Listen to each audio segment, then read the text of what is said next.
207, we are interviewing the candidates running for major office in Maine this fall. Tonight, we again turn our attention to the race for governor. Terry Hayes of Buckfield is one of two independent candidates running for the Blaine House. She was a Democratic state representative who served in the legislature for 8 years before being term limited out of office. She's now the state treasurer, the first independent to hold that office, and she's with us on 207. Thanks for coming in. Good to have you here. Privileged to be here, Rob and Amanda. Thank you. Election day is 4 weeks from today.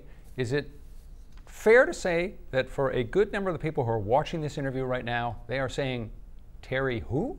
It's quite possible. You know, as a state treasurer, headlines are counterintuitive. Usually when Treasury's in the headlines, it's bad news. So we've worked hard to make sure that we don't have any bad news to share with Mainers. And it's been a part of my challenge is to make sure that folks in Maine know who I am. If they choose not to vote for me once they know who I am, I can respect that, but I don't want it to be because they don't know of the choice. There are 1.3 million people in Maine. What makes you best qualified to be our governor? Well, a couple of things stand out, I think, from other options. One is my experience in government and in the private sector, both, and the fact that I'm a nonpartisan, that I choose to participate and really work on behalf of all of Maine instead of one subset. I've found that the partisanship over time has really become a barrier. And I think it's in our best interest to approach 2018 and 2019 and 2020 going into our bicentennial celebration with a perspective that focuses on all of Maine and not some subset.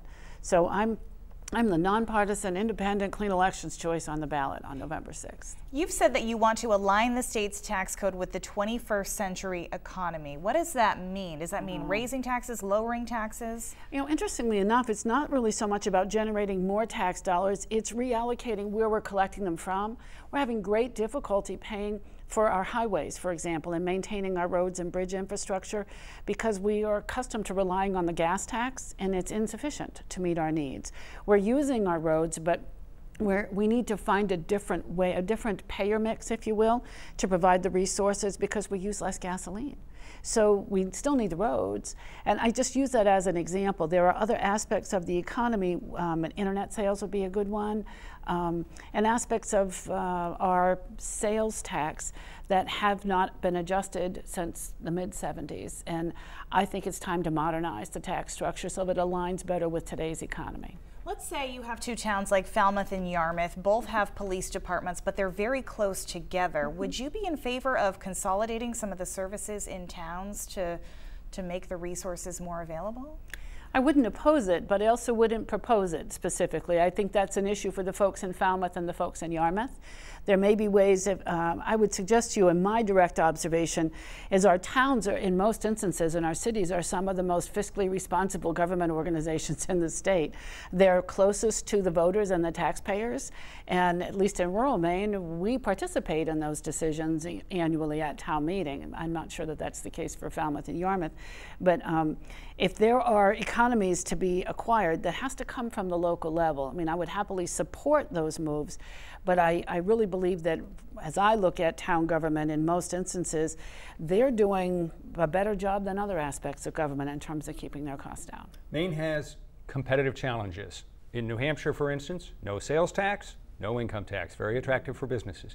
If you were governor and a company from, say, North Carolina were thinking about moving to either Maine or New Hampshire, what would you say to get that company to come here?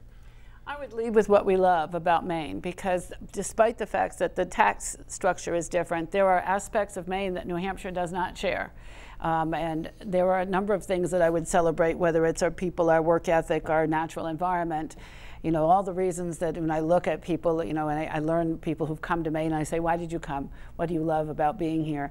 I think that's a part of the brand that we need to sell. But it's really not that much different in Maine. Or in New Hampshire. I mean, it's a beautiful state. It's got a good work ethic. I mean, again, does Maine really have that much of an advantage? Well, I think we do. I think we have a huge coastline. We have a forest products industry and an integration within our rural economy that I boast about and sustainability that I boast about. The interesting thing is we've had a different tax structure from New Hampshire forever. And there are still businesses here. And there are other businesses that are in New Hampshire. There are some places we're not going to be able to level that out.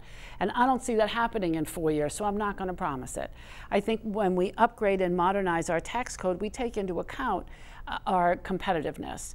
And that's a piece of it, but it doesn't necessarily dictate the entire outcome. There are differences, and we celebrate those that we can change in that 4-year period of time, and I think we accept the others that we can't. There are no doubt people who look at your campaign and they think favorably of it and they're impressed by it, but they say, I don't want to throw away my vote on Terry Hayes. What would you say to them? Well, I would look them right in the eye and say, you know, we can decide to lead with our aspirations and celebrate them, or be defined by our fears. And if what we want, if the way we're doing government and public policy in Augusta is working for you, if the gridlock meets your needs, then I'm probably not your choice. But if you think that that stuff is getting in the way and holding us back, this is a relationship business. You know, it matters how we treat each other and whether we're able to look at all of Maine. Good public policy solutions have buy-in from across the spectrum, and we have not been approaching our public policy work that way. So I would say, I would challenge people to lead with their aspirations and not their fears. We're going to let that be the last word. Terry Hayes, independent candidate for governor. Thank you. Appreciate you being here. By the way, Terry Hayes is the 3rd candidate for governor we have interviewed here on 207. You can find the other interviews we've done in the 207 section of our website and mobile app.